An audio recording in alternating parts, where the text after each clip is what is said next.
এখন যেটা তৈরি করে দেখাচ্ছি চিকেন ললিপপ। অতিথি আপ্যায়নের চিকেন ললিপপের কোনো তুলনা হয় না, সেটাই আমি চেষ্টা করছি আপনাদের সামনে তুলে ধরার জন্য।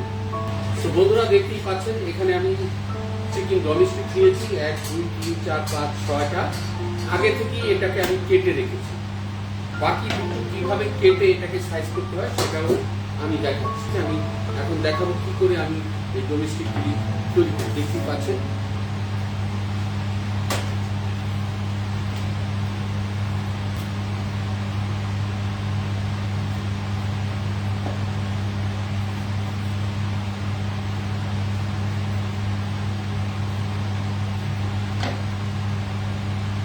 বন্ধুরা ঠিক এইভাবে তৈরি করতে হয়। তো বন্ধুরা দেখতেই পাচ্ছেন চিকেন ডোমেস্টিকটা আমি হাতে কেটে দেখিয়েছি। এখন সাথে একটা পাত্র রেখেছি, এই পাত্রের মধ্যেই আমি ডিপ ফ্রাই করবো।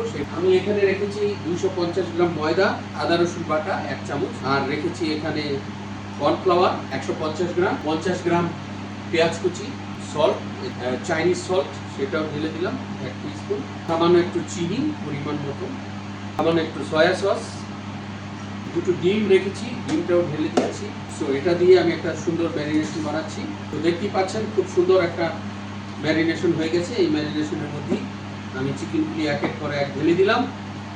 4 থেকে 5 মিনিটের জন্য আমি চিকেনটাকে ম্যারিনেশন করব। আমার চিকেন ম্যারিনেশন হয়ে গেছে। কিছুক্ষণের মধ্যেই এটাকে ডুবো তেলে ফ্রাই করবো, অর্থাৎ ডিপ ফ্রাই করে নেব। তো বন্ধুরা দেখতেই পাচ্ছেন আমি একটা পাত্রতে তেল রেখে দিচ্ছি, অপেক্ষা করছি তেলটা গরম না হওয়া পর্যন্ত আমি চিকেনের মধ্যে ঢালবো না। তো বন্ধুরা দেখতেই পাচ্ছেন আমার তেল গরম হয়ে গেছে, ঠিক এইভাবে ঢেলে দিতে হবে। তো বন্ধুরা দেখতেই পাচ্ছেন আমার চিকেন ললিপপ রান্না হচ্ছে, একদম ফাটাফাটি অবস্থা।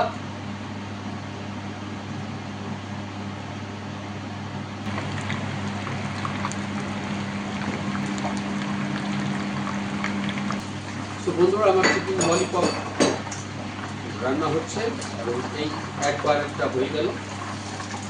দেখতে পাচ্ছেন খুব সুন্দর কালার এসেছে।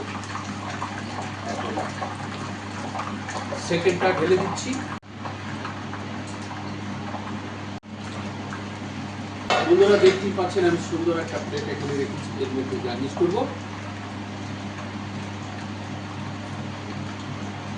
বন্ধুরা আমার চিকেন পরিবেশনের জন্য প্রস্তুত। বন্ধুরা দেখতেই পাচ্ছেন পরিবেশনের জন্য আমার চিকেন প্রস্তুত হয়ে গেছে। এখন আপনাদের জন্য সুন্দর একটা প্লেট আমি তৈরি করে দেখাবো।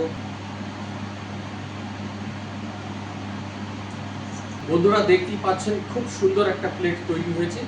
ঠিক এইভাবেই আমরা সাধারণত হোটেল এবং রেস্টুরেন্টে পরিবেশন করে থাকি। যদি ভিডিওটা ভালো লাগে লাইক ও শেয়ার করতে ভুলবেন না। সেই পর্যন্ত সবাই ভালো থাকবেন এবং সুস্থ থাকবেন। আবারও দেখা হবে নতুন কোনো রেসিপি।